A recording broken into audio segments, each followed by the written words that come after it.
Hello, and welcome to season 4 of the State of Healthcare podcast. I can't believe it's actually season 4. I feel like we've just gotten started, and to be honest, we are just barely scratching the surface of so many issues in healthcare, or just even things that I feel like people should know about. This season, we are talking about autoimmune disorders, the not so hidden epidemic.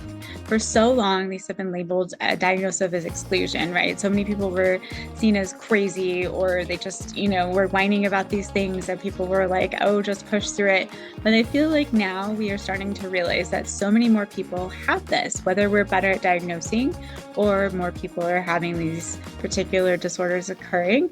It could be a combo. That's what we're going to discuss and try to look into this season. So if you've ever felt like you have this cluster of symptoms, or you don't know what's going on, or you feel like your body is even fighting itself, feel free to tune in. This is kind of a learning process. It's learning how to modulate your flares, learning what that is, where can you get help. So come with me on this journey. Autoimmune disorders, the not so hidden epidemic. Hi, and welcome back. We are on the State of Healthcare. This is actually season 4. I'm very excited. 4 seasons, yay! And this is our first episode of season 4. So last season was talking about women's health a lot, and that was kind of our focus, but kind of not even like piggybacking, but going off of that based off of trends and some things that I noticed. We're focusing on autoimmune disorders. So we brought Lisa back, which we already talked to in our last season, but we're going to keep tapping into her expertise on various things. So we're going to be talking today on a little bit of hypermobility, a little bit of POTS, things like that. But I know we've already heard your background, but I was curious, like your experience, or like, I know these kind of areas are a little bit of like, So my personal background, I am diagnosed with POTS, which is a type of dysautonomia, and then HEDS, or hypermobile Ehlers-Danlos syndrome. And then, so those are formally diagnosed conditions that I have. And then suspected MCAS, or at least some sort of histamine issues, are like my personal background. So that's my experience. And I work with a lot of people who are in that population. So some form of hypermobility, some form of dysautonomia, sometimes histamine issues. There can be other chronic health conditions that come in with that, like type 1 diabetes, endometriosis, adenomyosis. That's the population I work with. Take me through your diagnosis. Sure.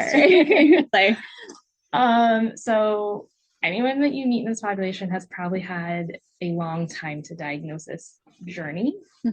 I first noticed symptoms related to POTS when I was in 8th or 9th grade. And I told my mom after volleyball practice, I was like, it feels like my heart's going faster, and like it takes a really long time to calm down. My mom, being a good parent, took me to the doctor and was like, here, we'll run some tests, we'll do an EKG, I got an echo, all of these things, all for it to kind of get the runaround and be told it was probably asthma. They sent me home with an inhaler and said, see ya. And then I didn't really do anything with it again until I was in college. And I grew up as a military kid, so I was in the military healthcare system until I was 18. And then in college, I was able to choose my own primary doctor, and I went in and explained it. And she was like, you can feel better than this, right? And she suspected it was POTS, but she's like, I'm not a cardiologist, so I can't formally diagnose you with that. Went to a cardiologist, but the area I was in had pretty poor healthcare around that, at least unless you were like 60 or older, and I was 20. Right. And so I otherwise looked healthy. And so it was a whole process of all these things that they wanted to do. And then when I left college for grad school, I requested all my medical records. And the most recent note was, Lisa's a pleasant 22-year-old female with a diagnosis of POTS. And that's how I found out I had the diagnosis. So they diagnosed you and no one ever told you? No one ever told me to my face. I had to request my medical records, which is not great at a minminimum. But oftentimes people will go in and say, now with like social media and things like that, helping with symptom awareness, it's just changed. They'll be like, hey, I suspect I have something like this. And it's not always POTS. So this is where it's under the umbrella of dysautonomia or some sort of like nervous system dysfunction. POTS is the one that gets a lot of the like attention on the internet right now. And there are a lot of people who are like sub-symptom threshold. And so they're like, oh, well, you don't have POTS because you don't meet the criteria. Okay. They clearly still exhibit dysautonomia symptoms. Okay. And so that's where a lot of people are getting missed right now too. Okay. So if they like, where would you put that classification? So if someone doesn't meet the full criteria of POTS, like they're still basically in that like umbrella, just a little bit of a subset, right? Yes. Okay. Yes. So if you can find a provider who's a specialist in dysautonomia, and sometimes this is a cardiologist, more often it's a neurologist. Okay. Historically, POTS wasn't discovered until it was like almost 35 years ago. It was like 1993. Mayo was the first formal medical office that used the phrasing for POTS. And so they kind of have like the gold standard for diagnostic criteria. Okay. It's a process. Okay. Also. Wait lists, testing, all of those things as well. And so for the people who are kind of like, okay, I don't have POTS, but I still have some of these symptoms. When I work with people, I'm like, is getting a diagnosis something that's important to you? Right. Or do you want help treating symptoms and like improving quality of life? And so if it's symptoms and improving quality of life, then that's where we can do a lot together. Okay. And if it's like getting a diagnosis is really important, then I give people the education of like, hey, this is going to take a while. Right. Time, effort, money, all of these things. It can absolutely be worth it, but it's a process. Right. And we talk about like, and I help them with what to say, like prepping them for things, for appointments, things like that. If I know the area, I try to help them find providers, but it's hard. Well, what is the benefit? I mean, again, for me, it's always nice knowing, like, oh, it's always nice going to a doctor and being like, oh, I know what's wrong with you, and you're like, yay. Yes. But what is the benefit of having an actual diagnosis? Two of the biggest benefits I see are it can open up some pharmaceutical options if that's something that we need for symptom management, and then if we ever need any sort of accommodations, that's where a diagnosis can be helpful. Okay. So speaking of diagnosis, so again, in the like a lot of my populations I work with, I'm seeing more people with either symptoms of or already being diagnosed with it. And again, as a therapist, like as I came out originally, people with autoimmune was, I know there's a lot of stigma, so we'll kind of talk about that. But my question is, are more people getting sick, or are we just better giving people diagnoses, like, or is it both? I don't know if we have any good information as to like categorize it one way or another. I will say something that was kind of good that came out of COVID was a lot of people started to develop dysautonomia symptoms in the post-COVID world. Okay. And so it started getting more of a conversation. So we're seeing that there's a larger population, I think, from the pandemic specifically. And I know everyone has thoughts and feelings on that, but like the numbers are there when it comes to that. So generally, a lot of the people that I see, especially if they have the trifecta of hypermobility, dysautonomia, and histamine issues, is there's usually, not always, but there was a triggering event. So some sort of post-viral. Okay. So I've seen it a lot with mono and then COVID or some other viral illness. And then some sort of post-trauma. So whether that's postpartum or some other like major event, it sort of like triggers these things. And then there's sort of a third category, which to my knowledge is the one I fall into, of like sort of just like underlying things that sort of simmered over time. And in a lot of ways, even autoimmune or not, I feel like that happens for a lot of people. Like they've had these conditions that they've lived with, right? Yeah. Like whether it's arthritis or they've torn, there's something like a disc issue or whatever. And then there's one event where your body's like, no more. Yeah. Here's what's happening. Yeah. So it is probably always kind of simmering under the surface. Yeah. So, and maybe that is it. Maybe we're in a post-COVID world where people are exhibiting more of these symptoms. Maybe. And now it's bringing awareness. Again, when I first started in therapy, I'm just going to say, like, people were labeled with autoimmune disorders or fibromyalgias or things like that. That was the big one. There was definitely a discrimination. Yeah. They were labeled as kind of people who were faking it, or you didn't want to work with those people because they were like whining and doing this. There was definitely like in the therapy world, and I'm probably generalizing a little bit, but I definitely have seen it. Therapists kind of discriminate a little bit against those patients, or you're like, oh, I have to deal with so-and-so today, so I feel like it's hopefully changing a little bit. I feel like there's a little bit, a little more education. I've definitely seen online even different, because a lot of my circus people have these kind of, especially hypermobility, but it's usually paired with a bunch of other things that you find the underlying. But I have seen like some Instagram posts where people are like talking about the terrible experiences they've had. And it makes me sad as a therapist. When I've seen that. So I don't know if you've experienced any of that or even experienced that as a patient. Yeah. I've seen it, of course, where there's these like populations where people are like, oh, you know, it's in their head or that sort of thing. And my biggest piece of it, as someone who also is like a part of the population and the healthcare world that treats this population, is if I could pick a disability that was more like, I wouldn't have picked a disability that was invisible. Right. Like, because it's one of those where people are like, well, you look fine. And this is the part that's really challenging with all of these conditions, whether on their own or combined, is it varies day to day. Like symptom flares are different. Right. And this is also challenging as a patient, because if you're not, you know, utilizing help from a provider or coach or someone to help you track those flares, when you go in and your provider asks like, how often were you dizzy? How often do you have pain? And you're like, sometimes I'm fine and sometimes I'm not fine. And they're like, okay, you're a poor narrator, you're a poor historian, like you don't know what you're talking about. And it's like,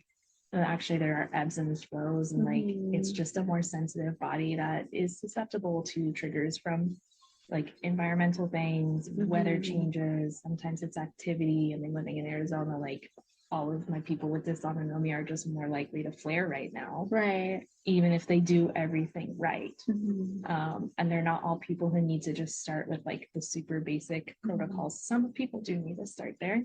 Right. Some of them are too aggressive. Some of them are not at the right level. Okay. I've done different exercises, and being someone who was able to do CrossFit in a very modified sense, they're like, oh, you must be fine. Right. And it's like, no. Like I still have, and I do always appreciate your posts of like, we are very honest of like, here's what I could do today, or here's, you know, because I think sometimes people see all the amazing stuff you do. And they probably do assume like, well, she doesn't know, or she's so I appreciate the honesty of like, here's the days that I struggle and this is what I could get in, and that's okay. When it's, I mean, social media always going to be a highlight reel about this. And this is with these communities where social media can be both helpful and harmful. Personally, not a fan of some of like the community spaces, because some of them can feel very isolating instead of comforting, because it's like, well, if you don't fit this box of this sort of thing, then like it can be invalidating for some people.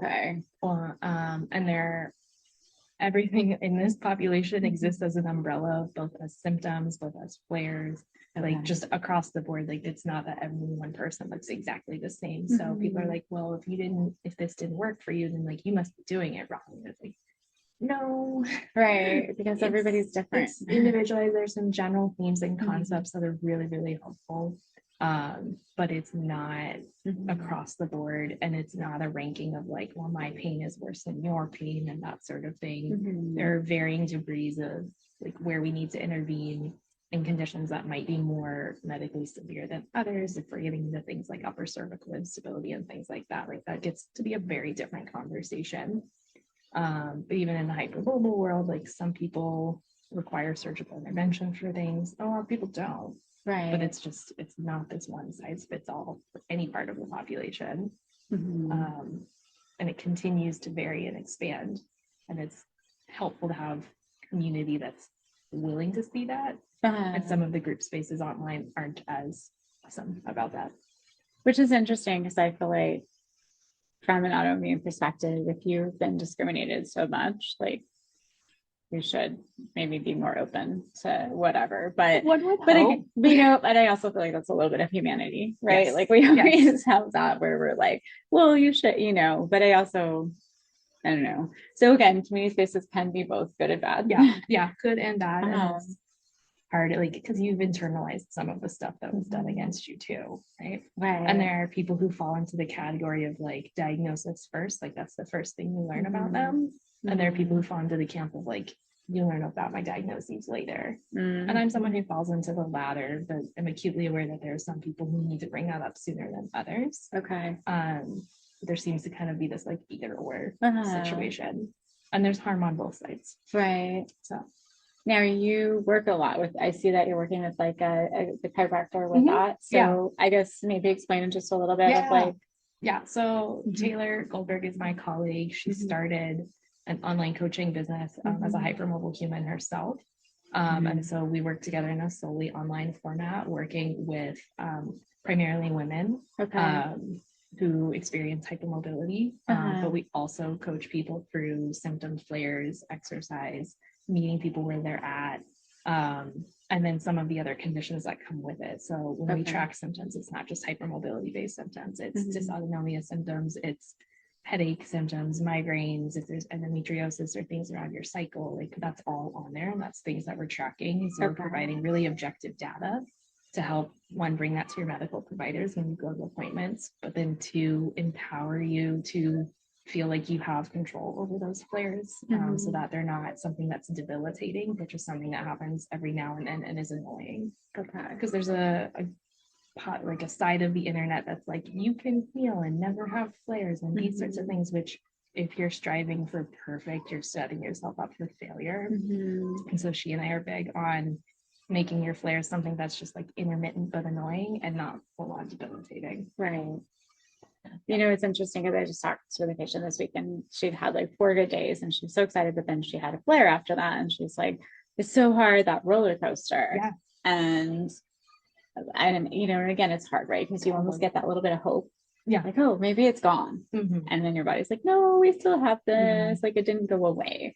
And that's the thing with an autoimmune disorder is you don't get rid of it. This is something you learn to deal with. Again, like osteoarthritis or certain other conditions, you learn to deal with it and how to manage it. I also apologize every time you're coming to record. My cat's like, I will sing the songs of my people in the background.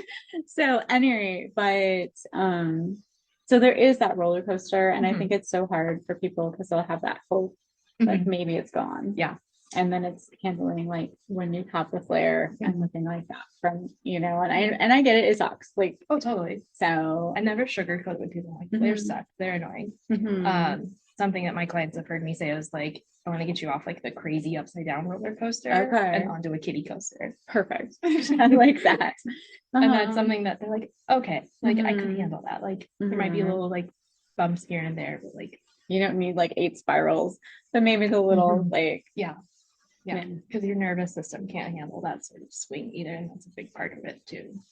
Well, and I realize we've been going off it, but maybe I define what it means by just don't like I don't know, I just lost the word, but dysautonomia. Yes. Yeah. So it's a dysfunction of your autonomic nervous system at its core. POTS being the one that people have like the most, like you've probably heard about the most, and it's what I'm the most experienced with because it's my diagnosis. Right. So for me, this varies on symptoms, but it happens anywhere head to toe, from something like blood pooling, dizziness, vision changes, heat or cold intolerance, digestive issues can come with it, headaches and brain fog, things like that. It's pretty much pick a body system and it can impact that. Right. Nervous system regulation is one of the big pieces that comes in with this. So just like, do we know what it feels like to actually like find a happy middle ground, right, versus like riding the roller coaster? And this is coming from things like meeting basic needs of not like going 8 hours without eating and staying hydrated, just from that, because that can be really dysregulating too. And then being proactive where we can. So it's like, okay, bringing water and electrolytes. Right. And then you're like, okay, it's a heat wave today, so we're going to be reactive in our strategies. Like some things you have control over and some things you don't. Right. Like dysautonomia and hypermobility world, they're not considered autoimmune issues technically. Okay. The body's not necessarily attacking itself, but it definitely falls like in the same category of like treatment and that sort of thing as well. Okay. And we do see a subset of the population also have potentially like celiac or type 1 diabetes, which would be autoimmune conditions. Okay. So not formally considered autoimmune specifically, but we tend to find that they fall into the same like category and umbrella of people. Well, it feels like usually they're linked, and there's also like usually it's terrible it's gonna sound, but you don't just have one. Usually, unfortunately, you usually get at least 2. Yeah, like, you know, I don't remember what the statistic is, but if you have one autoimmune condition, the like likelihood of having another goes up exponentially. I can't remember the exact statistic, but Do we know why? Or is it just like your body's already like kind of in this thing? So it's more. I would guess potentially that. I actually don't know. I don't know if I have a good reason as to why. I didn't know if you'd run into me. I'm like, solve the world's problems for me. I would say dysautonomia has some research that comes around it, and then hypermobility has some research that comes around it. Okay. The Norris lab in particular is one that's doing research on hypermobility and ADS. Okay. So that's one to keep an eye out for. Right. But it's one of those, we don't really study women, and then you get into niche conditions that generally primarily affect women. Right. And so you start to get like an even narrower funnel of research that comes out with it. So have we figured out why it affects primarily women? No, because we don't study we don't study it. Yeah. Again, see previous season of why we did. Yeah. The whole what was it? Your statement from last season. Yeah. Yes. We never really studied the female body. Yes. So, there's a whole world of research out there that could be done. Yes. So it's been interesting. And again, I picked this topic because I feel like I keep running into it. And it's interesting because I have one friend who's like, I've gone this long in my life, and all of a sudden I realized these symptoms could have been this. Yeah. And she already has rheumatoid arthritis. And so I'm like, yeah, most likely you do have this. And she's like, well, I don't fit this traditional whatever. And I said, but you don't have to. You don't have to. Right. So I'm like, it's okay. Like, so it's interesting because I think people sometimes are like, but I don't fit this category, so I couldn't be this. Yeah. And then it's also interesting because I've had one patient I was like, I think you're actually you have hypermobility. And she's like, why have I seen all these therapists and all this stuff and no one's ever. I mean, it's not really something that's taught about except for in the extremes. Yeah. So like when it comes to hypermobility, if we go back to the umbrellas metaphor, so overarchingly you have symptomatic and asymptomatic hypermobility. So there is a population out there that has hypermobility and is living their life just fine. And if that's you, the rest of this doesn't pertain to you. Right. And then within that, you can have kind of four main types. You can have local, so in like one or two joints. Okay. Peripheral, meaning mostly in like our extremities. Historical, meaning you used to be hypermobile. And then generalized. And under generalized, you have acquired, so that can be through some sort of trauma, an activity you do like circus. Okay. This is where your HSD or hypermobility spectrum disorder comes into play. And if it's not acquired, then it might be genetic. And this is where HEDS, things like Marfan syndrome and things like that come into play too. Well, and for me, sometimes I wonder if, again, I'm always like chicken or egg, right? Yeah. So with my circus performers, a lot of them are hypermobile. Now are hypermobile people drawn to this like hyper? I think it's sometimes both, where it's like with any sort of sport that requires that cheer, gymnastics, dance, circus, like do the naturally more hypermobile people like tend to that because their mobility is appreciated in that endeavor. I think there's a population of that, yes. And then is there also like some sort of acquired or traumatic hypermobility from that? Probably also yes. Especially with some of the things that we've seen come out with like Olympic gymnastics and things like that. You're like, maybe we shouldn't have been doing this. Questionable. Right. So yeah. I didn't even think about that side of it. Yeah. Like the pushing themselves and then you end up in the whole over splits conversation and things like that too. Like really causing harm. Everybody wants their over splits. Yeah. But the conversation for another day. Totally. But, no, but again, that is it. And maybe it's like is that either you're raised in it and you have the genetics that like puts you here, or it's kind of. I also had met with a couple therapists, and they had found an article on linking a little bit of hypermobility with also a little bit of like kind of on the spectrum of things. Oh yeah, like neurodivergence. Yes. So I would say that falls into like the overarching category. If I have someone who I call it kind of like a sensitive body, like at the core, where it's like there might be hypermobility, there might be dysautonomia, there might be mast cell or histamine issues, neurodivergence. We're checking for things like celiac, type 1 diabetes, things like that, like all can exist together. And this can be both very affirming for people and like paradigm shifting for them, where they're like, wait, how did someone miss this? Like, and we don't know why all of these things are linked. But I say a lot of the people I work with, there's some type of neurodivergence on board. ADHD being common, and like the under or misdiagnosis of women in that category is a whole different conversation. Right. but that overlaps here for sure. Well, and also women's symptoms of ADHD are usually different than the typical male. Yes. So like, there's that whole rabbit tossing hole, that into there. Like, we'll put that with the oversplit category. Yes. Like we could go on and on about that. And there's many people online who have shared thoughts and opinions about that too. But things that get missed in women. And the symptoms of like dysautonomia and hypermobility and things like that can often get missed for things like anxiety and things like that, racing heart palpitations, things of that nature. And it's like, no, the symptoms are real.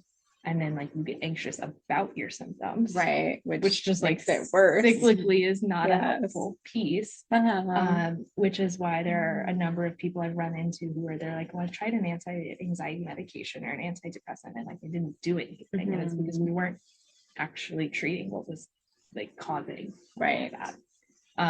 So I'm not big on the like one root cause, especially in this population, because there isn't one. Right. I think we can, follow that path to a certain point, and then we need to explore other options as well. Right. And a lot of these symptoms overlap. So like if you have histamine issues and dysautonomia, brain fog can be a symptom of both.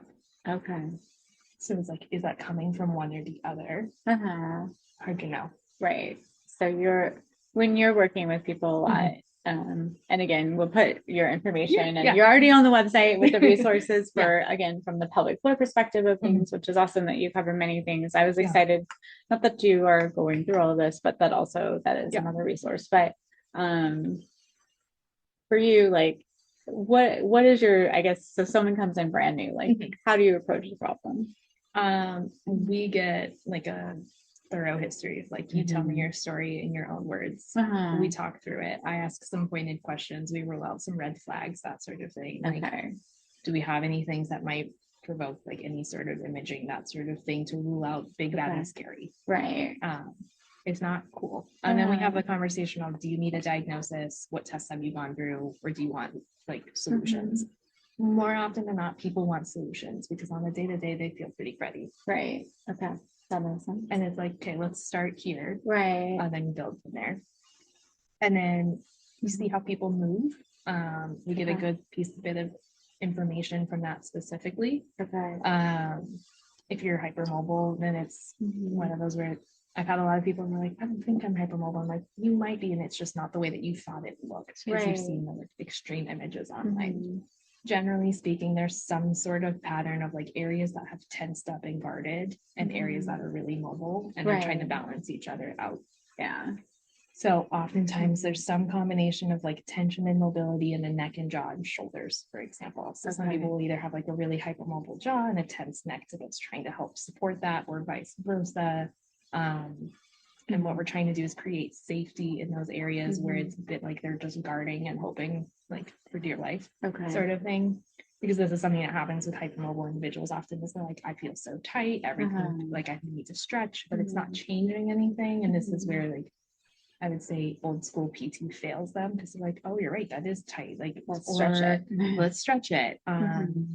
Static stretching is not going to help the hypermobile population. They're going to hang out on the ligaments. The muscles aren't going to do what you want. Right. Or these people have gone like a massage therapist and they've been like, oh, they always tell me my neck has full of knots or this sort of thing. People really latch on to those things. And I get it. Right. If you've been told the same thing your whole life, like, why would people be lying to you? Right.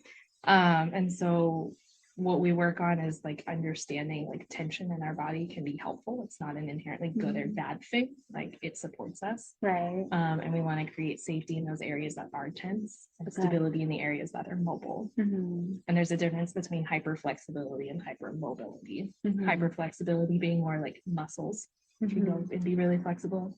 Hypermobility referring to the joints specifically. You can have both. You can have neither. You can have one and not the other. Again, it doesn't all work one way, right, people. So, and you don't, and I think that's part of it. Like, again, people think they have to match a pattern, or they don't count for this. And I'm like, no. So I'd say the thing that the people get most from me is just like validation. They're like, I've never had someone like get it when I explain this, right? Or like they bring up something offhandedly and they're like, oh yeah, like, and after I exercise, like I get really red and itchy and flushed and that sort of thing. And no one's ever told me anything about that. That's a histamine response to exercise.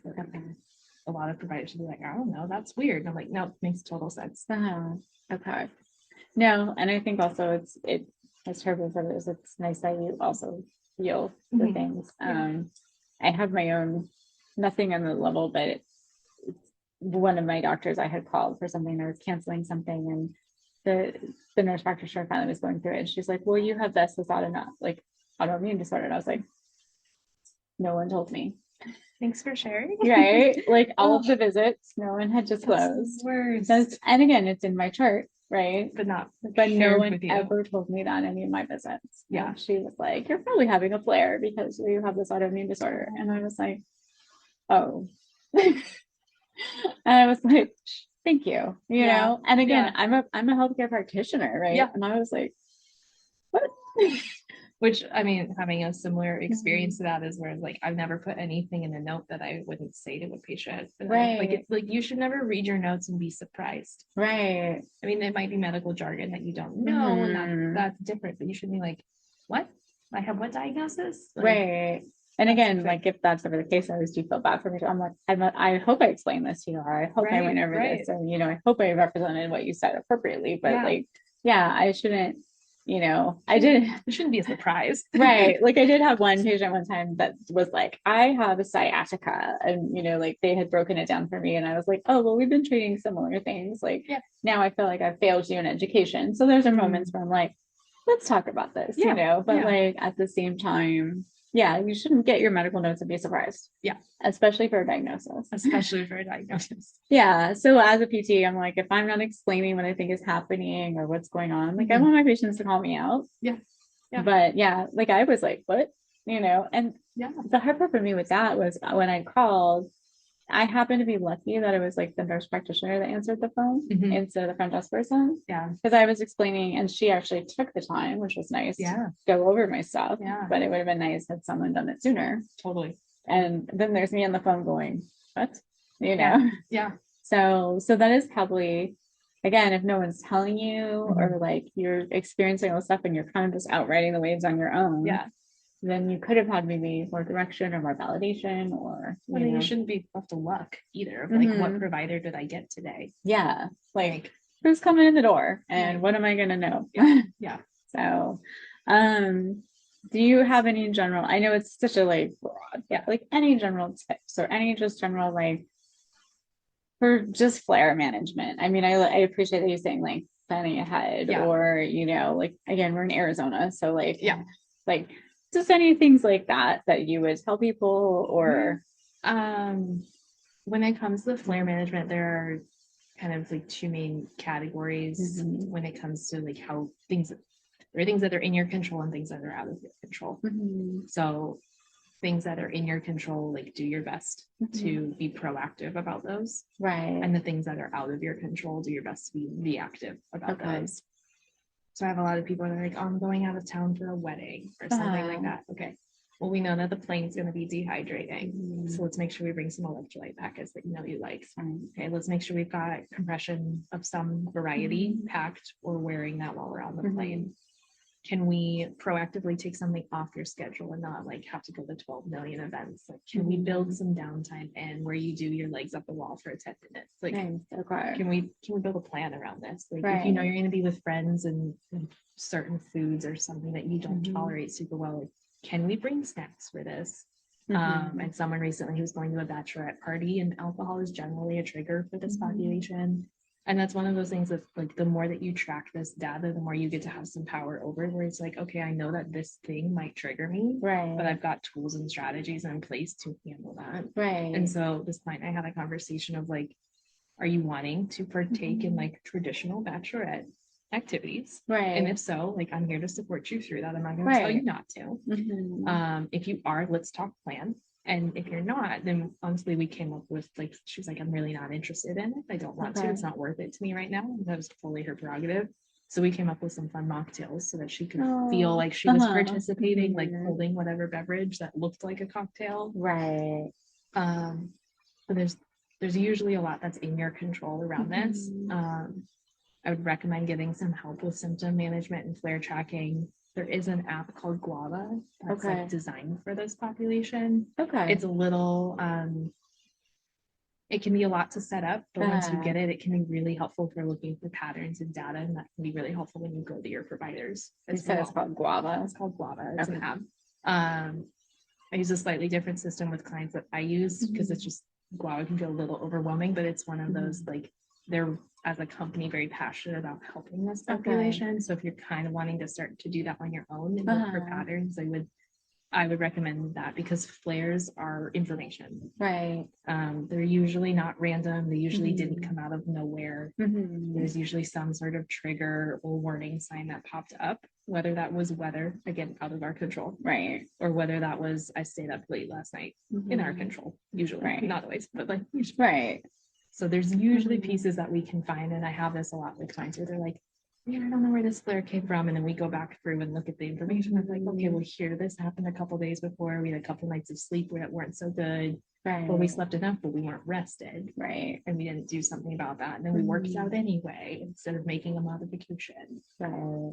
We didn't get enough water for a couple days in a row, or like we missed some of our supplements and things like that had been really helpful, or something like that. So, well, and it's also not a punishment, right? Like, even for patients where I'm like, okay, so you didn't do your exercises, but let's identify so we work for the future, right? And I think on a level, like, it's good to have that, because sometimes you feel like everything's out of your control, right? This is just happening to me. Yeah. And so I think there's a little bit more in your control. Yeah. Especially if you take charge of it, than people realize. Yeah. One, reframing a flare versus of like, this is happening to me and like I'm a victim of my condition, versus like, this sucks. It does. Again, what can I do? Here's what I'm gonna do. Because if you get stuck in the idea in the middle of a flare, and it's hard in the middle of a flare, you're like, everything hurts, or I'm fatigued, or it's hard to get out of bed, or whatever the symptom is. I know that stuff's hard for people, and it's hard to be like, well, what can I do? And that feels like a very helpless place. Right. Like, and that doesn't help you feel like you can, because then you become like almost like a cycle. Yeah, so it gets into a cycle, and this is where having some sort of support can be really helpful with it too. Like, it's very hard to go it alone until you understand your flares more. And I would say that's something where early on in any sort of like diagnostic or like awareness of these conditions, there's almost like an aha, like, I didn't realize, like, you've probably been making adjustments and you just didn't know it consciously. Like, there's probably some things that you've been doing that you didn't know. And so we capitalize on those and add more to your toolbox. And it varies. Like, I am someone who generally uses like a shower bench more often than not, because showers can be very triggering for people with dysautonomia. It's the temperature change, it's the standing for a long period of time, like blood pools.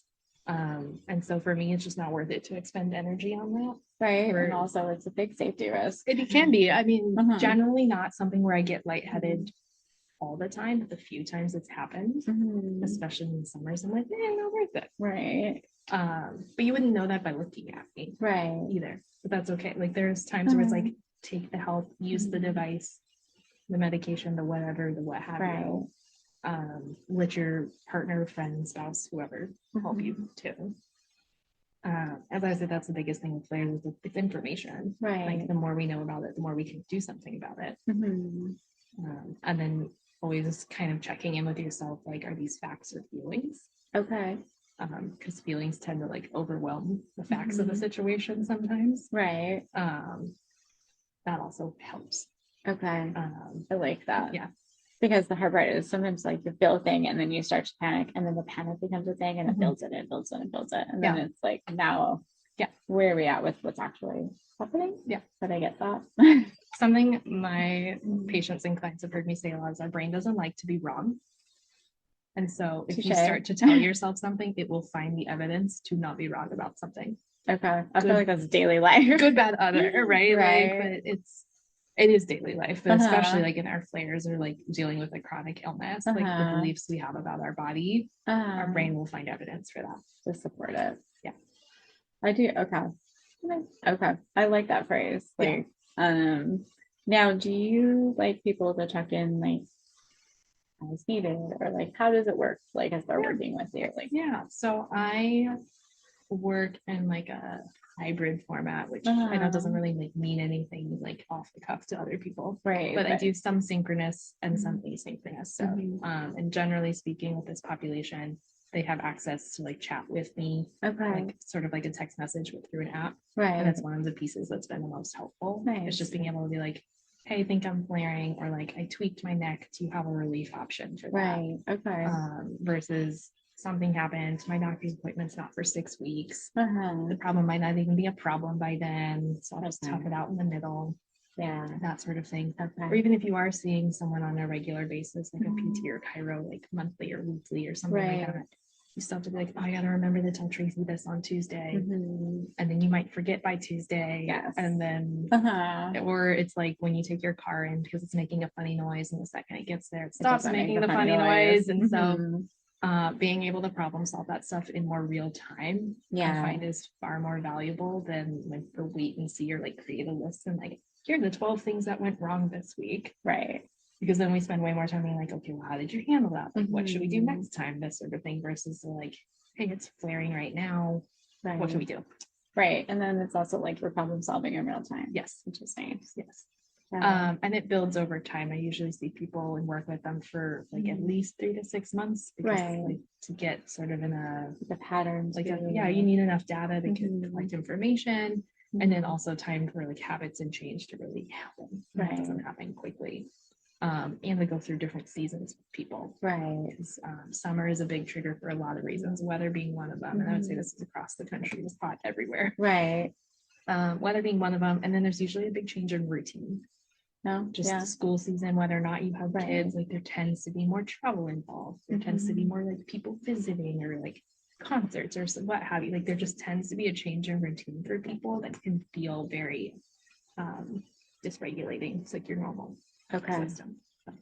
Yeah, that makes sense. Because I always think of the weather part, but I forget like the change in like your schedule or Mhm. what's happening or going on from there. Yeah. So if So- people are parents, they're like, the kids are home all the time now. Like, Right. or you're running kids to Mhm. camp or whatever, or like families coming to visit you, or you're Mhm. visiting them. And I like to tell with my patients that you can still do things. Mhm. It's just that you need so you could do the planning, Mhm. handle the things like modulating of activities, Yeah. planning, bringing your things with you. So I think sometimes people are, when you get a diagnosis or whatever, even if it takes a very long time, yeah, there's not only the stigma, but also the thing of like, oh no, like almost that, like, I have this now. And it is a very, Yeah. I mean, you don't want that necessarily, but sometimes I'd rather know. Yeah. So I can make a plan. I'd rather, or at least be able to like figure my symptoms. So Yeah. I think that sometimes people take that and it's just like this, like, yeah. not a death sentence, but a like, oh gosh, I've found with people, even the ones who've suspected they've had something for a long Mhm. time, once they finally get that confirmation, there are a multitude of feelings Uh-huh. that come around from that. There's like an initial relief and validation. Right. And then there's a grief process that comes with that too. Like, Mhm. why did it take so long? Why did no one believe me for so Right. long? Like, why did it have to get this Mhm. bad? And I would say it falls like both sides of the coin back and forth for a while. Right. And then you almost go into like the information overload of like, okay, I do officially have this diagnosis. Like, Mhm. do I need to change what I'm doing? Do I need to this? Like, Right. oh, what are these downstream effects and that sort of thing? And it's, our diagnosis doesn't have to be who we are, Uh-huh. sort of thing. It's going to show up, it's going to pop up here and there. We're going to make Uh-huh. adjustments to it. It doesn't have to be who you are. Right. And I would say that's the part that's a journey for people, like Mhm. where they're like, I'm someone who lives with X, Y, and Z, versus like, I'm Tracy and I have this, Right. and I do circus, and I do yoga, and I do this. Mm-hmm. How you want it to be a part of your story should be your choice. So I like that. I Yeah. like that phrase. In an ideal world where we actually researched women Yeah. and things, yes. if you had to pick an area or a topic or anything in this area, what would you want them to look into? Oh gosh. The big them Oh, who's like gosh. dictating things. Yes. Or are you like, you know what, we're figuring it out a little bit? Or is there anything you wish you had more information on that would be helpful for your clients? I mean, so every day I Mhm. learn new things. Okay. Like, I never pretend that I know all of it. I'm always Mhm. willing to look into it. With people, I'd say like the area of upper cervical instability is like an area that I'm learning more about right now. And there's a whole other side to that. There's other sides to pelvic floor as well. I would love to know why this happens to women. I would love to know why. It's not that it doesn't happen to men, and I do wonder if, because it's sort of become a like, why is this happening to so many women? Like, do we have men who are dealing with it that aren't talking about it? I think there's probably a bit of that. I'm betting there's some of that. I'm willing to bet for sure. But yeah, I'd love to know why. Why women more than men? Why women more than men? Or is it actually women more than men? Well, and actually, you know, it is interesting because one of my patients shared a fibromyalgia documentary where this guy was kind of documenting following people in the, like, as they were going through like rollouts of diagnosis. And then he's like, wait, I have a lot of this. And then it almost became like his journey. So I suspect that a lot of men actually are suffering from similar things. Yeah. It could be with that whole thing of like, men don't acknowledge the symptoms or we don't talk about it. When they might have a different subset of symptoms. Right. Also. Just like the ADHD, their symptoms are probably different, right? Totally. So for women, we're just labeled as hysterical because we have these things and anxieties and the whatever. Men's are probably men's symptoms are probably different. So for sure. So that is interesting. Yeah, I think maybe that would be nice to know because also delving into that, and then I feel like everyone could be helped, right? Yeah. So. And I wish we did more just to help like teach the rest of the population how to screen for it. Yeah. And just like things to look out for. I know that I'm, based on my experience and the people I work with, like uniquely attuned to see those things in people. And when I've worked with students and colleagues, where they're like, well, how do you know this? It's something I've worked with teaching other people too, because there's not like a one size fits all out there. You can't like, there's not like a course to go take and be like, now I know about this. So that's the challenging part of it too. And it's because every day it changes. Like there's more information every day. So I think we need providers to have more space to also just be willing to be like, oh, like I don't know everything about this. And I'll never pretend I know everything. Like, I learn something, like my clients teach me new things all the time. I'm like, okay, that's a new one. Let's figure it out. I feel like that's daily. Like I people come in and I'm like, I learn from them on their stuff, or I'm like, oh, I haven't seen this, let me look into it. So, but I also sometimes think that's depends on the practitioner, because not every practitioner is willing to unfortunately do that. They're not all willing, and they don't all have the space to. It's the part that sucks too. Like, I'm willing to bet that a lot of them want to, and they just don't have time. And sometimes also in our healthcare system, which we've talked about, as you're like, patients in, patients out, patients in, patient out. Yeah, you're so burnt out at the end of the day that you even go and like read a research article. No, not in the slightest. Well, and that's the hardest part is I have talked to other healthcare practitioners who are like, I got this thing and I wanted to look into more of the stuff, but like I have 15 minutes to finish this visit, including the documentation, and get to the next person. And so, again, I think our model doesn't allow the space for the people to always do that. But I think more education. Again, in general, more education on like women's stuff and things like that. Collaboration too, because these conditions, the hypermobility, the dysautonomia, the mast cell, like it's not isolated to one body part, which is where people also run into issues getting care because no one wants to take ownership of it. Because like, well, it's not just a brain thing, so neuro can't take it. And it's not just a GI thing, so GI can't take it. And everyone's like, not it. So you don't have a case manager to help you figure all the things and get the practitioners to work together. And like a rheumatologist can do part of it, and a neurologist does part of it, and a cardiologist does a different piece of it. And GI might run a different piece of it, but they are also in a system that doesn't let them communicate and actually collaborate for those patients. Which is why when you see someone who specializes in hypermobility, it's usually like a very, very expensive, like cash pay. Like there's one provider here, Dr. Saperstein, who does a lot with this population. His visits are very expensive. Because he now has the space to offer that. So, and he's one provider. You can't see everyone. Out of all that. So, I love that those options exist, but the accessibility to care is also incredibly challenging for people. I know I had bugged you on some resources. And I don't know if you remember all the things. I don't remember them off the top of my head, but we can list them out for people. So we'll list some resources that just some general things for hypermobility resources. But And we'll attach that in there to the podcast and also online. But yeah, that is sad. There's only like one practitioner that's willing to, and then you have to get in there, and then you also have to pay for it. Yeah. But and that's just in Arizona. Other places are different, but no, I did end up seeing Mayo for POTS, and they were willing to take that diagnosis, but no department was willing to take the hypermobility diagnosis. Oh, interesting. So when I like called to schedule, and that took forever. They were like, we don't have any department that will see that diagnosis. Oh my God. Okay. And it's Mayo. Like, right. You're like, well, shit. Like pretty good, like decently informed when it comes to like that whole side of like POTS and dysautonomia. And you're like, okay, and fortunately the provider I saw is aware that that's in the background, but like they won't take ownership of it.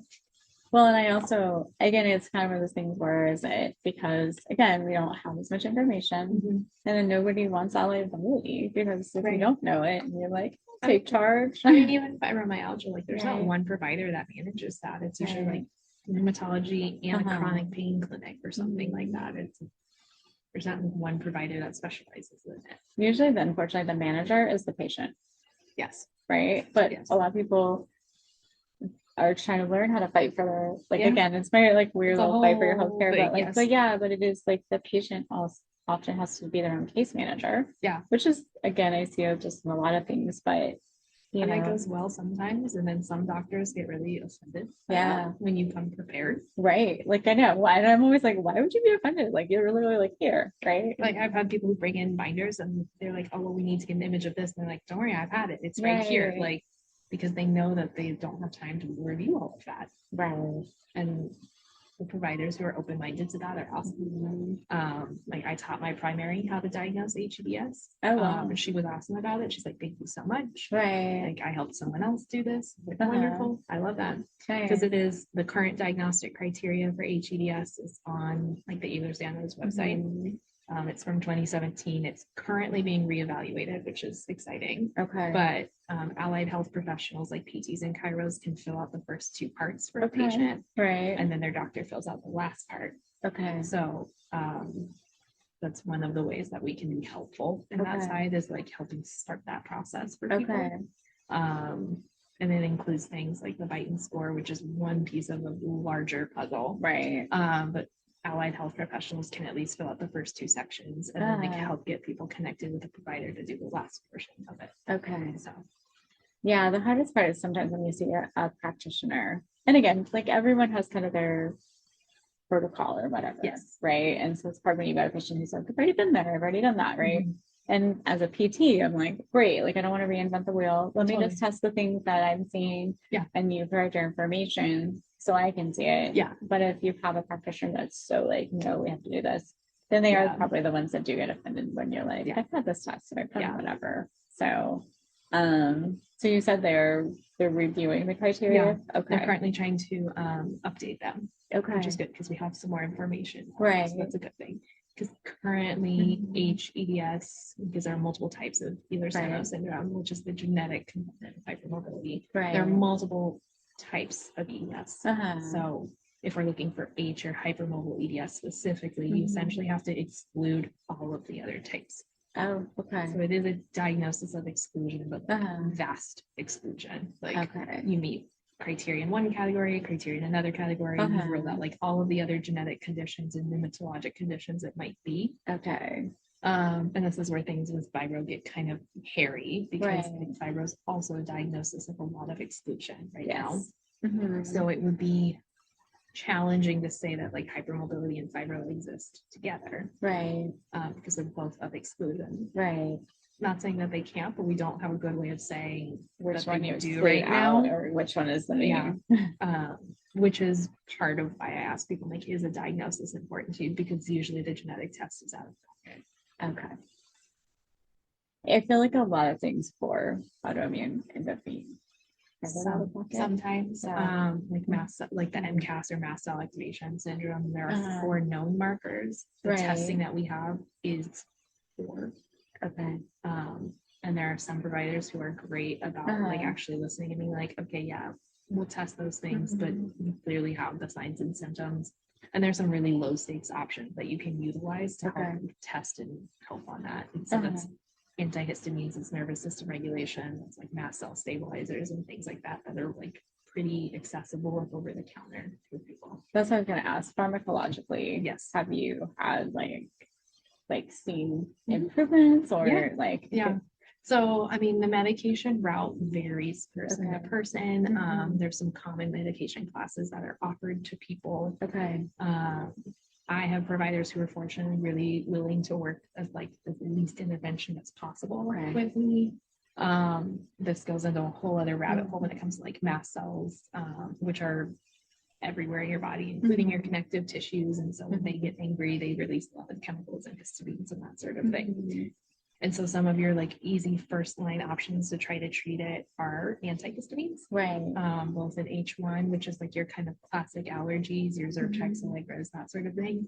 And then your H2, which is like your Pepcid, that sort of thing. Because you can have allergy symptoms like nasal, like postnasal drip, vocal cord irritation, things like that. And then you can also have GI symptoms, which is where the H2 comes into play as well. There's teas that you can get at the grocery store. Nettle leaf tea is a great like mast cell stabilizers. Actively flaring, that's a great one. And then quercetin, which is a mouthful to say, is also a mast cell stabilizer that's generally well tolerated. There are more medications that exist, both from like a dysautonomia standpoint. Pain control is a whole other conversation for people. The whole chronic pain conversation is a bigger conversation. So there's different dysautonomia medications, and then there's different like mast cell medications. So there can be cetaphil, bromelain, and some other things that people get offered. Usually it's an allergist or a rheumatologist who does those. To find an allergist who's on board with talking about mast cell is another challenge. So so some improvements.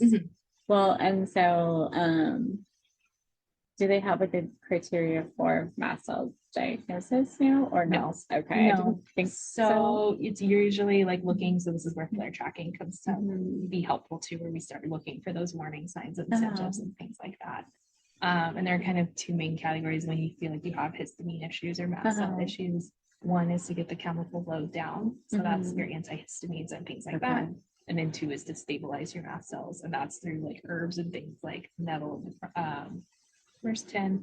Also, nervous system regulation is a big part of that. If the body doesn't feel safe and keeps dumping those chemicals, that's where that stuff can really go off. And then there is a dietary component to this. Dairy and vinegar tend to be some of the bigger histamine triggers. Not for everyone. Not all the time. And I have some other like friends and colleagues in like the online space who are far more like on the histamine world side of things. And I refer to them as needed when it comes to that sort of stuff, because they dive deep into like the more the dietitian side and that sort of thing. But I can at least help get people started. And also the flare tracking. Yes. Good for helping. For sure. So, and you touched briefly on the pain component. So I feel like for a lot of these, there is a pain component, right? So it's not only you're dealing with like so much other stuff, but then you're also in pain, and like chronic pain is layering. So do you continue that also in part of the flare tracking as like one of the just kind of addressing it as like another symptom, or like how does that weave in with your practice? So if someone's actively flaring, it's like I had a couple different people this week. Like, I woke up funny and my neck hurts. There are a couple different like relief options where we'll do exercises. So if it was like neck tension, headache stuff, there's a couple like go-tos that we'll try there. The whole point of a relief management in the middle of a flare is do I feel 1% better?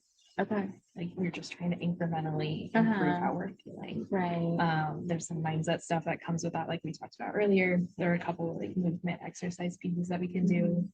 I'm a big fan of topicals when it comes to this as well. And there's a paper that came out recently that like actually helped show that like topicals are really helpful for this population too. And there's a whole variety that exist. Your Voltarens, your icy hots, your CBDs, your all of those things. An Epsom salt bath is something I often recommend to people, even if you don't have a bathtub. Magnesium being one of the more bioavailable things, even a foot soak is really, really helpful. So that's something that we can do, but we're trying to just like feel incrementally better. Okay. Like the flare is actively happening. What can we do to bring that down? Right. We don't need to worry on the why when it comes to it. A metaphor my colleague and I use a lot is like, if you're sitting there in the middle of your flare going, why, it's as if you like a snake bit you and you're like, why did you bite me, snake? Like instead of dealing with the snake bite. Okay. So deal with it first. Right. And then figure out the why. And figure out the why later. Okay. No, I like that. Yeah. And that's also then because then you are still stuck in that circle, right? Yeah. And you're not doing that. Which, goes back into that, like in and out of our control. We can't control the fact that the snake metaphorically bit you. Right. So what are we going to do about the snake biting you? Yeah. So I think what is hard is sometimes when people get in that because you're in pain because you've got this, and you've got this, and then it's like that. Yeah. So again, I like the part about bringing control back. Yeah. Because even for injuries, even for things, I have people that are like, why did this happen? Why did this? And I'm like, or even my person that recently was like, why did nobody notice that I have hypermobility, or why did nobody, and I'm like, I can't answer those. Yeah. But here's what we can do now. Yeah. Right. Like, let's take it and make this part, like, let's improve for the future. Yeah. It's like, we didn't know what we didn't know. Yeah. You may have showed up on a good day and they didn't see it. Like, yeah, I'm not going to speak for anybody else. Yeah. And I'm sorry if you feel like things were wasted, because I do think that sometimes when you are taking a long time to get a diagnosis, it sucks, because then you're like, I could have been managing and I had to go through this crap. Yeah. And that's why I always tell people, like, if you want to go through it, like, prepare to be disappointed a couple times. Yeah. Which I wish wasn't the case. Right. Like, frustration is inevitable in a diagnostic process right now for any of these. Right. And especially again with our system, you better find a good practitioner who's going to be able to take the time to and then take the ownership. Yeah, like even if you find someone who's like a more or less seamless process, you're probably gonna be waiting a while. Like there'll be frustration with that. Like, if I'd only got there sooner, and this is the hard part for people still like, oh, but like if only, or like had someone not missed this, had this, Right. Hard not to go to those spaces. Right. Always coming from a very like empathetic and compassionate spot of like, I'm not just sitting here and telling people like, yeah, you're a flare, but like do something about it. Like, right. I know they suck. Like, fully aware of how much they suck. So I don't want that to get misconstrued that I'm out here just like telling people like, get over it, get through their flare. Go. Right. That's never it. And I would say that's the part I think that really helps the population I work with, is just knowing that someone's got their back. Of like, you're right, this sucks. I'm sorry. Let's work on it together. Someone's just kind of like holding their hand through it versus being like, so you're not alone. Yes.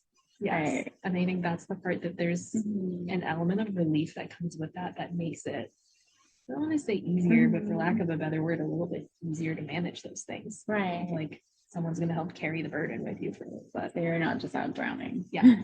Yeah. I did my over thing and it's out to patients is kind of that. So there's that phrase like, it is what it is, and a lot of times people think that's a resignation, and I look at it as more like, if I don't acknowledge like what's happening, I can't ever move on to make a plan. So I could be like, this is what it is and I'm stuck here, and you could use phrases. I like to be able to have a little bit to be mad about something that happened. Oh, for sure. Right. Then I have then I'm like, okay, now what am I going to do? Right. I get to wallow for a minute or whatever. But I do like the fact that they have a resource that they can at least vent to that understands that. Yeah. I've told people, I'm like, your first feeling gets to be whatever it is, right? Like mad, angry, upset, whatever. Like that gets to be your first feeling. Right. And the second feeling it gets to be something on the like, and what else? So I'm never going to take that away from people, because the symptoms are a lot. Yeah. It's exhausting. It's annoying to have to always kind of handle. And I wish I could take that and be like, no, that's great. Right. And you're going to go through phases where you're handling things super well, and then something happens. Right. And you're like, I was doing so well. And it's like, yeah. Right. But it's not, it's like the collect 200 and pass go. It's not starting over from the beginning. Like, every time that happens, you have more information than you had last time. And so you know how to handle it better. And so it's one of those like having a both and mentality of like, my body might flare and I have tools to help with that. Right. Versus it just like, this sucks. And by all means have your pity party. Yeah. But also do something about it. Right. No, and I do like that. Same thing, like we all have flares, but then I'm like, okay, so maybe I didn't want to do that, or I learned this, so maybe I can't eat this food, or I didn't realize it was blah, or okay, I maybe stare at my computer for too long, or I sat in this one position, or just these things. So again, I always tell people, like when I'm looking at them and we're doing stuff, it's gathering information, right? Yes. One of my favorite like yoga people is always like, we're just gathering information. We're gathering information about what your body's doing today. Yeah. We're gathering information. It's not judgment of your body. We're gathering it so we can figure out like what to do. It's we get like all of the fun phrases I use with people. Be a scientist is a phrase I use often. Okay. Where it's like you're just going in and seeing how it goes. I always tell people your body doesn't judge movement as good or bad. Like we assign those feelings to it. If you do nothing, your body will adapt to that. Right. If you do everything, your body will adapt to that. And it's not judging those as like good or bad things. Like your body just takes what it gives. Like muscles adapt to what we do or don't do. Right.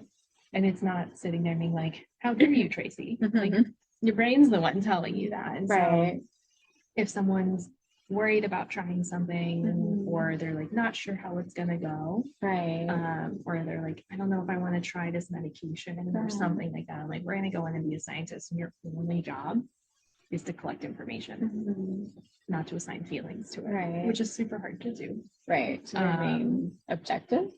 Especially when it's semi-objective, right? Or I've used a lot like the 5-minute rule, like you're going to work out for 5 minutes. Do you feel the same, better, or worse of all you're doing? And if it's worse, then you stop and you say, okay, that's information, that's helpful. I worked out and then I made a choice that serves my body. Versus guilting yourself. Like, oh, I should have been able to push through and this. It's like, no, you got the information you needed to make an informed choice. And you don't have to feel bad about that. I think people are starting to learn to honor their body wishes. There's still a societal pressure to press through. And it goes, I think, beyond just like physical body stuff. Like there's I have colleagues who work like in the more emotional, like psychosocial side of things. And there's a lot of that too, of like even just initial feelings and like how you like we step a lot of that down too. And that could be a whole other conversation with different specialists. But yeah, it's learning to like notice those things too, because usually there's been some sort of like stuffing those feelings down, or ignoring those signs. And there's a somewhere in the middle of like doing too much and doing too little, and we just get to be objective about that. And so this is where tracking all this stuff gets to be really helpful. Like, okay, yes, when we do this, this is too much. When we do this, this is too little. Because it's if we're making these sort of statements about ourselves without some sort of data to back it up, or like guardrails of like where is my ideal range? You're not helping yourself either. And then you're sort of living in the like, middle of the unknown too. You're like, did I do too much? Did I do too little? I don't know. And then you're on that roller coaster again. I think it's also interesting sometimes when we do track, because sometimes it's surprising to see trends or to see things. And I'm like, oh, okay. Or that's also helping pick a pattern of like, I didn't realize this was a trigger. So and that's, I think the part that helps the clients I work with is I'm like, you just put all the information in. I'm going to analyze it for you, because it can get really easy to overanalyze our own stuff. So don't let one wonky day throw off the whole thing. I tell people you need at least 30 days to even see some kind of pattern, especially for women. If we're going through any sort of hormonal cycle, we need at least that long to start to see a pattern. 3 to 6 months is when we're going to see bigger patterns. So if you had one day that was absolutely cattywampus, don't let that be the guide to every other day. And don't let every baseline day be like the guide to your everything either. So. Well, for women, I'm also wondering if some things are tied hormonally, but I'll be curious because we'll be putting that into the research category. And I would say it's not not a one size fits all, where I do have some people where it's like during their cycle, it's one thing, or like the like active bleed phase of their cycle, it's one way versus before, and that sort of thing. And there is some decent research out there about like how cycle syncing is not a necessary practice. different than like honoring your body with where it's at every day. Right. But it shouldn't be like, well, I'm going to do yoga in my luteal for the, or I think it's strength training in luteal or whichever. But like the idea that you do a different workout every week based on where you're at in your cycle also keeps women in like a weaker, because you can't like actually progressively overload anything. Right. If you're waiting for that particular. Yeah, you're like, well, I can only do this in this phase of my cycle. No, like, you can still do a workout. Do we go for a really hard intensity? Maybe not. Right. And your luteal phase might look different than someone else's, and your follicular might look different than someone else's. And so there are some decent research articles out there just across the board, not necessarily specific to like this niche population, but that cycle syncing isn't necessarily, it doesn't really have the backing that people hoped it would. Okay. Different than honoring your body with where you're at. Okay. You don't have to live and die by your cycle. Okay. I think that can feel really restricting to people, and it's not super realistic either. This is a whole other piece of things, but like your Olympic athletes don't get to be like, well, I'm not going to compete because I'm not in the right phase for that. Like, you need to be capable of that, and you can't control if you have a flare in one phase of your cycle versus the other. Right. So you need to be able to handle that regardless. You know, it's interesting because I think about my patients that are a little bit better of tracking and knowing like, hey, this is my time to do this and this is my time to. Yeah. I am a little bit more of like this is not where my body's at today, right? Yeah. And I'm probably the person who might try to push it a little bit and then be like, it said no. You know, that's just information. Right. It was like, not today. Yeah.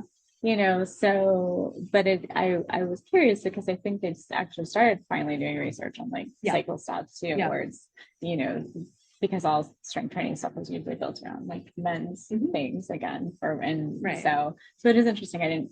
Maybe I'll annoy you later for some of the articles on the cycle. I'll have to go find them again, but so that again, because I think women are being taught to do that, right? It sort of like went from one end of the spectrum to the other, and we're like the pendulum swinging back towards the middle. Okay, where it was like, like ignore it, do whatever you want, and then it's like live by your cycle, and now it's kind of somewhere in the middle of like a little bit of both. Yes, honoring like your a body, little bit of both, the awareness of your cycle, and you're always gonna find extreme ends of everything on the internet. So like take that with a grain of salt.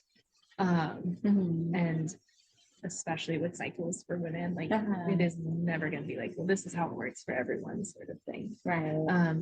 And I think the idea of like really training around your cycle specifically creates a lifestyle that's just not attainable for a lot of people. Right. And so then it creates this idea that I'm failing. Like, oh, well, since I can't do Pilates for this week, like I'm just not going to do anything, or like because I can't. Like, to have 4 different gym memberships based on like what you're able to figure is not a realistic standpoint. We can adjust intensity. So I think I can't remember who started this. I'm not going to take credit for it, but it's like auto regulation, like adjusting your workouts is better than cycle syncing. Okay. So that started somewhere on the internet, and I don't have to give credit for. Okay. But I'm not going to take credit for it personally. Right. But the same idea, and this goes for chronic illness populations as well. Right. Like auto regulation is going to reign supreme over like any one particular workout. Where it's like, let's make adjustments based on how you show up that day. Right. You know, it is interesting because again, I have those moments where I'm like, I should be better about tracking this, because then I'll be like going to something and being surprised, and then I'm like, oh, it's this, you know, and so instead of like blaming my body, being like, oh, this is where we're at today, I see what's happening here. You know? Yeah, totally. And I'd be like, Mom, all right, you know, information noted. Yeah. So okay, that's interesting. I'll probably stalk you on all the random things, but I'll see if I can find it for you. Because again, I think there's pressure for women to do that now, right? Like we're finally like, oh, we've got this information, and we want to like do our best with it, right? But then not set ourselves up to fail either, blaming ourselves. So well, at the time of filming this, I think I don't know where your social media algorithm goes, but mine, there's a lot of this like Pilates versus strength training situation happening right now. Now mine will probably start popping that. Yes, I'm sure it will. I'm sure my phone heard me. Which is, it doesn't have to be this dichotomy.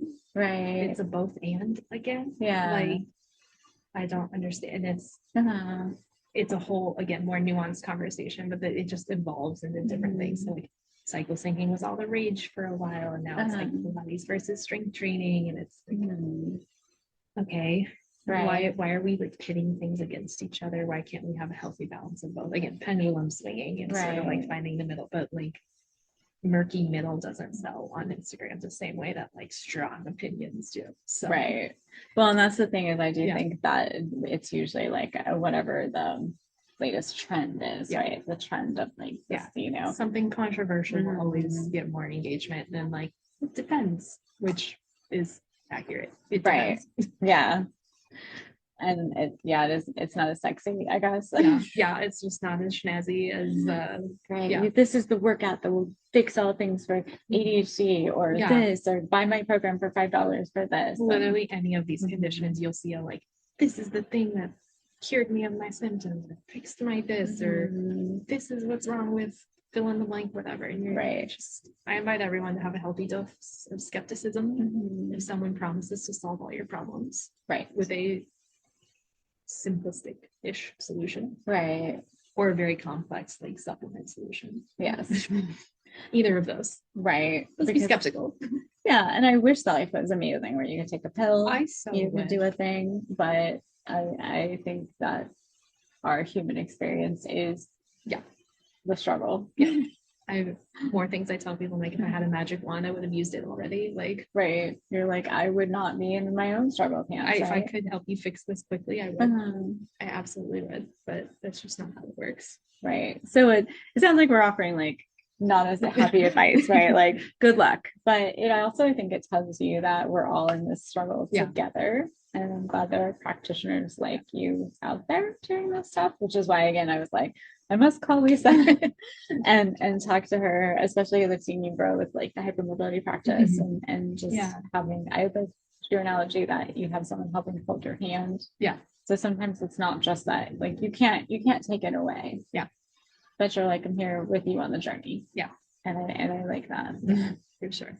I feel like from a PT perspective, I made you sit in one position for long periods of time and do the things, but I fidgeted the whole time. Don't worry. Okay, perfect. I was like, I'm so sorry. You're good. But is there anything else you would like to disclose, or just, you know, I always throw that out. It's such a broad topic, but just that there is something you can do, like as much or as little as you want. There's something you can do. And it doesn't have to look one certain way. I still grapple with that, like on a regular basis. And I'm not perfect at managing my flares, but I know more about it than I did yesterday, and then I did 2 years ago, and then I did 10 years ago when it all kind of started. So just like being open-minded about it, both from a patient and a clinician perspective. Like, let's just be open-minded about it. From a clinician's perspective specifically, the phrase is out there, and again, I don't know who started this on the internet, but if you can't connect the issues, think connective tissues. Oh, okay. So if you get someone coming into your office and you're like, man, this just doesn't make sense. Or you're a patient and you're like, I have this and I have that, and it's like, maybe we look into it. And the worst case is that's not it. Right. Yeah. And there's something else. So Okay. I could go on forever, so I'm gonna cut myself off. No, you're totally fine. I always know that's like such a broad thing, like what's your advice of the things, but I feel like you've given me a lot of really cool catchphrases, and I may borrow them. And there are a lot of Lisa-isms that exist as a fraction of them. So perfect. Okay, I might steal them, but I will credit feel free. Especially the brain one. But again, I appreciate your wisdom, and again, we know we're just scratching the surface. Like 100%. This is such a broad topic, and again, we talked about how no one person is going to match the other. No one's a cookie cutter. They're not churning out like these are the Ehlers-Danlos people, these are the POTS people, these are the fibro people. Like they're not a cookie cutter. And if you have things that are going on, trust your intuition and seek the people out. So absolutely. But thank you again for your time. And resources will be listed. We'll tag, and always feel free to reach out and maybe book a consultation and talk about like simpler tracking. Always happy to chat with people. So thank you again. You're welcome. Thank you for listening to today's episode. As always, whether we're listening to someone share their expertise in treating an area or just sharing their patient experience, we have also listed any of the resources or how to get hold of the practitioners on the resource page of the website for betterfittherapy.com. Always follow us on social medias, Instagrams, Facebooks for more information. Feel free to reach out or message if you would like to contact or you have additional questions in an area. And again, thank you for listening. We hope that you gained something from today's episode, and we'll see you next time.